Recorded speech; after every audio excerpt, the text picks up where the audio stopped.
ప్రతి అక్షరం ప్రజల పక్షం.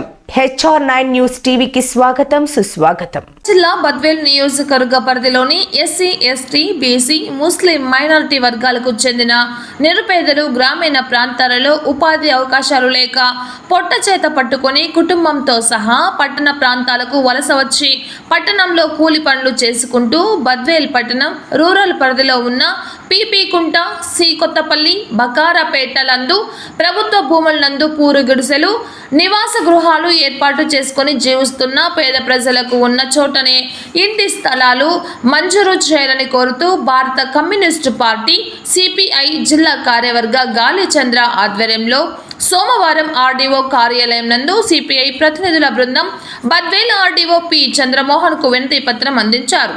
ఈ సందర్భంగా ఆర్డీఓ మాట్లాడుతూ బద్వేల్ పట్టణం మరియు రూరల్ పరిధిలో ప్రభుత్వ స్థలాలు నందు నివాసాలు ఉన్న ప్రాంతాలకు అధికారులతో కలిసి స్వయంగా పరిశీలిస్తానని, అర్హులైన పేదలకు న్యాయం చేయడమే ప్రభుత్వం యొక్క లక్ష్యమని తెలిపారు.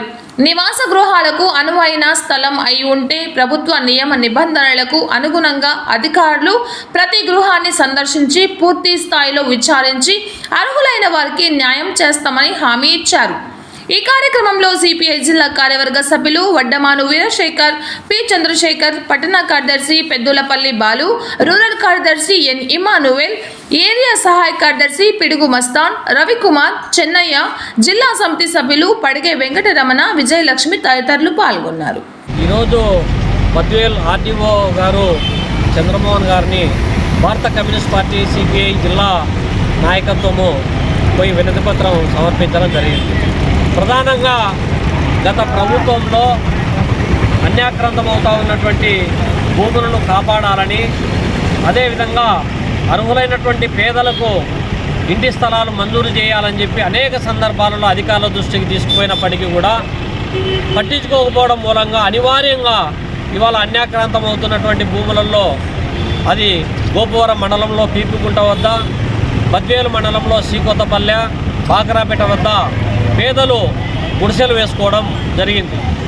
అయితే ఆ గుడిసెలు సంబంధించినటువంటి నివాసం ఉంటున్నటువంటి పేద ప్రజలపైన కక్ష కట్టినటువంటి కబ్జాదారులు ఎవరైతే ఉన్నారో వాళ్ళు పదే పదే వాళ్ళని ఏదో ఒక రూపంలో అక్కడి నుంచి ఖాళీ చేయించడానికి ఇవాళ అధికారులను ఇన్ఫ్లుయెన్స్ చేసేటువంటి పరిస్థితి కొనసాగుతున్నటువంటి నేపథ్యంలో మరి వాళ్ళందరికీ కూడా పేదలకు అర్హులైనటువంటి వారిని గుర్తించి పట్టాలు ఇవ్వాలి, మౌలిక సదుపాయాలని కల్పించాలని చెప్పి డిమాండ్ చేస్తూ గత 10 రోజులుగా ఆయా కాలనీలలో రిలే నిరాహార దీక్షలు చేపట్టడం జరుగుతూ ఉంది. ఆ రిలే నిరాహార దీక్షకు జిల్లా వ్యాప్తంగా ఉన్నటువంటి పార్టీలు, ప్రజా సంఘాలు కూడా సంపూర్ణమైనటువంటి మద్దతును, సంఘీభావంను తెలియజేయడం జరుగుతూ ఉంది. ఈ క్రమంలో ఆర్డీఓ గారి దృష్టికి ఈ సమస్యలు తీసుకొని పోయి వీళ్ళందరికీ కూడా న్యాయం చేయాలని చెప్పి కూడా వారి దృష్టికి తీసుకుపోవడం జరిగింది. అయితే ఆర్డీఓ గారు ప్రభుత్వం కూడా ఈ పట్టణ ప్రాంతాలలో 2 సెంట్లు, గ్రామీణ ప్రాంతాలలో 3 సెంట్లు ఇచ్చేటటువంటి స్కీమ్ ఏదైతే ఉందో ఆ స్కీమ్ ప్రకారము మేము ఖచ్చితంగా ఎవరైతే అక్కడ నివాసం ఉంటున్నారో వాళ్ళందరికీ కూడా న్యాయం చేసేటువంటి బాధ్యత, పట్టాలు ఇచ్చేటటువంటి బాధ్యత మేము తీసుకుంటామని చెప్పి హామీ కూడా ఇవ్వడం జరిగింది. అయితే ఈ సందర్భంగా ఎక్కడైతే కాలనీలలో రిలే ఫాస్ట్ జరుగుతూ ఉందో మండల తహసీల్దారులను పంపించి వాళ్ళ యొక్క దీక్షలను విరమింపజేసి వాళ్ళకు హామీ ఇవ్వాలని చెప్పి కూడా కోరడం జరిగింది. దానికి కూడా ఆయన అంగీకరించడం జరిగింది. కాబట్టి భవిష్యత్తులో కూడా పేదలకు సంబంధించినటువంటి న్యాయం జరిగే వరకు భారత కమ్యూనిస్ట్ పార్టీ వాళ్లకు వెన్నుదన్నుగా నిలబడుతుందని చెప్పి ఈ సందర్భంగా గుర్తు చేస్తూ ఉన్నాం.